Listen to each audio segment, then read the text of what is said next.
Hello students, welcome in learn with Shailendra. आज के इस इवनिंग वाले सेशन में आप सभी का स्वागत है। आज के सेशन में हम करेंगे क्लास 9th का चैप्टर नंबर 8 जिसका नाम है मोशन, और ये होने वाली है थर्ड क्लास इस चैप्टर से related.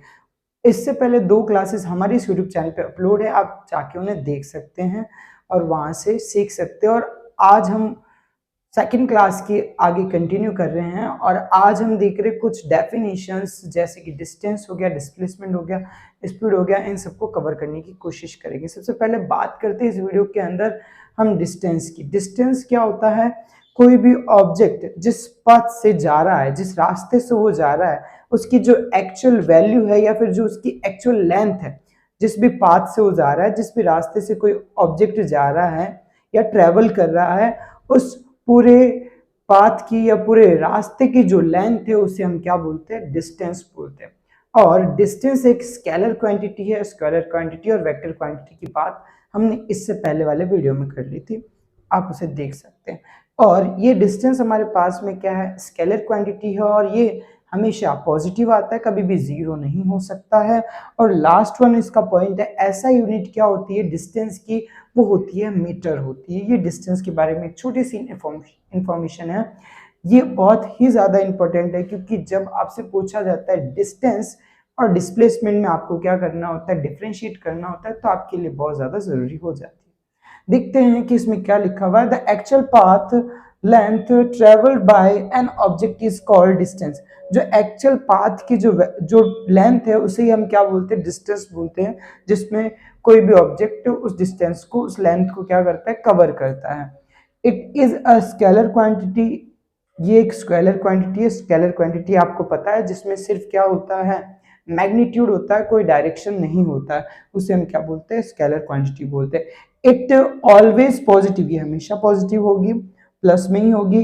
And can't be zero, ये जीरो नहीं हो सकती, कभी डिस्टेंस आपकी जीरो नहीं होगी। और इसकी जो ऐसा यूनिट है वो मीटर है, और मीटर को हम एम से रिप्रेजेंट करते हैं, स्मॉल एम से। ये हो गई आपकी डिस्टेंस की बात।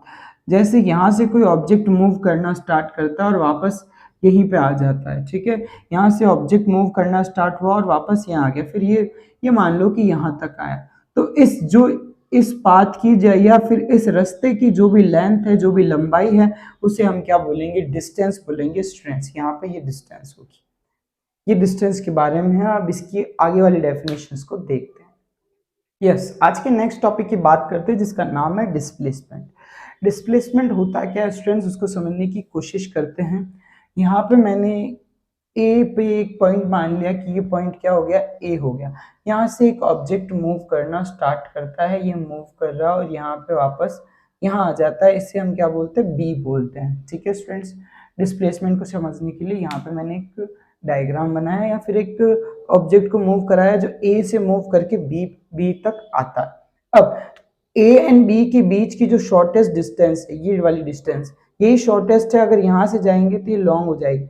शॉर्टेस्ट मतलब जिसमें हमें कम चलना पड़े, हम ए से बी के पास यहाँ से आ सकते हैं, तो ये सबसे शॉर्टेस्ट डिस्टेंस हो गई है। इस शॉर्टेस्ट डिस्टेंस को ही हम क्या बोलते हैं? डिस्प्लेसमेंट बोलते हैं स्टूडेंट्स, ठीक है। एक बार मैं आपके लिए डेफिनेशन रीड कर देता हूँ। यहाँ पे ये क्या हो गया? शॉर्टेस्ट डिस्टेंस, जिसको अपन क्या बोल रहे हैं? डिस्प्लेसमेंट बोल रहे हैं। The shortest distance between initial position and final position. ये ए इसकी इनिशियल पोजीशन हो गई और बी क्या हो गई है? फाइनल पोजीशन हो गई है। इनके बीच की जो शॉर्टेस्ट डिस्टेंस है उसे हम क्या बोल रहे हैं? डिस्प्लेसमेंट बोल रहे हैं। फिर आगे बात कर रहे हैं तो ये वेक्टर क्वांटिटी होती है, क्योंकि डिस्प्लेसमेंट किस डायरेक्शन में हुआ? जैसे यहाँ नीचे की तरफ डायरेक्शन होगी, यहाँ पे अपन नॉर्थ ईस्ट वेस्ट करेंगे तो हमें पता लगेगा कि ये किस डायरेक्शन में क्या कर रहा है, ये किस डायरेक्शन में मूव कर रहा है, किस डायरेक्शन में हमने डिस्प्लेसमेंट लिया है। तो यहाँ पे डायरेक्शन शो होगी, तो इससे हमें पता लगता है कि ये वेक्टर क्वांटिटी है। फिर बात करते हैं कि ये पॉजिटिव हो सकता है, साथ में नेगेटिव भी हो सकता है और जीरो भी हो सकता है। जीरो किस कंडीशन में हो सकता है? अगर ये बी वाला पॉइंट नहीं होता और ये जो ऑब्जेक्ट मूव करते हुए वापस ए पॉइंट पे ही चला जाता, जैसे ये मूव करते हुए वापस इसी पॉइंट पे आ जाता, तो इस कंडीशन में हम बोलते हैं कि डिस्प्लेसमेंट हमारा क्या हो गया? जीरो हो गया। अब बात करते हैं पॉजिटिव और नेगेटिव को समझने की कोशिश करते हैं। ये एक्स कोऑर्डिनेट हो गया, एक्स एक्सिस हो गया, और ये एक्स डैश एक्सिस हो गया। आपको पता है इस तरफ की वैल्यू क्या होती है? पॉजिटिव होती है। यहाँ पे मेरा ऑब्जेक्ट है, ये चलते हुए यहाँ पे आ गया, ये ऑब्जेक्ट क्या हुआ, चलते हुए यहाँ पे आ गया। ठीक है, तो डिस्प्लेसमेंट निकालने का एक फॉर्मूला होता है या फिर कहे तो एक तरीका होता है जिसमें क्या होता है, फाइनल माइनस क्या होता है, इनिशियल पोजीशन होती है, final position minus initial position होती है। इसके लिए करते हैं तो d इक्वल टू फाइनल कहाँ है, अभी ऑब्जेक्ट मेरा 5 पे है, माइनस इनिशियल, इनिशियल क्या है, पहले यहाँ पे था ऑब्जेक्ट, मूव करते हुए स्टूडेंट्स ये क्या गया, आगे गया, तो इसके लिए अपन ने 0 कर दिया, तो डिस्प्लेसमेंट कितना हो गया मेरा 5 हो गया, यहाँ पे डिस्प्लेसमेंट यहाँ पे 5 आ गया। अगर ये ऑब्जेक्ट मूव करते हुए इधर आता है और आपको पता है इधर जो x होता है वो माइनस होता है, x जितने भी x की वैल्यू इस तरफ होती है लाइन के, उसे अपन क्या लिखते हैं, माइनस में लिखते हैं। ये ऑब्जेक्ट मूव करते हुए इस पोजीशन में यहाँ पे आ गया, तो इसके लिए अपन निकालने की कोशिश करेंगे डिस्प्लेसमेंट। तो फाइनल पोजीशन क्या है मेरे पास, -5 है, और यहाँ इनिशियल क्या है, 0 है, तो डिस्प्लेसमेंट स्टूडेंट्स कितना हो जाएगा, -5 हो जाएगा। तो यहाँ पे ये डिस्प्लेसमेंट आपका नेगेटिव आया और यहाँ पे ये डिस्प्लेसमेंट हमारा क्या है, पॉजिटिव आया। तो डिस्प्लेसमेंट पॉजिटिव भी हो सकता है और नेगेटिव भी हो सकता है, और इसकी एसआई यूनिट भी सेम होती है, डिस्टेंस और डिस्प्लेसमेंट दोनों की एसआई यूनिट क्या होती है, मीटर होती है, जिसे एम से रिप्रेजेंट कर सकते हैं। आप लोग इस डिस्प्लेसमेंट और डिस्टेंस के बीच में कंपैरिजन इजीली कर सकते हैं। यस, अब हम तो छोटा सा डिफरेंशिएट देख लेते हैं डिस्टेंस और डिस्प्लेसमेंट में। डिस्टेंस के बारे में हमने पढ़ा है कि ये एक्चुअल लेंथ है उस पाथ की जिस पे कोई ऑब्जेक्ट मूव कर रहा है, और जबकि हमारा डिस्प्लेसमेंट क्या होता है, शॉर्टेस्ट डिस्टेंस होती है इनिशियल और फाइनल पॉइंट के बीच की। ये डिस्टेंस हमारा स्केलर क्वांटिटी होती है और ये डिस्प्लेसमेंट वेक्टर क्वांटिटी होती है।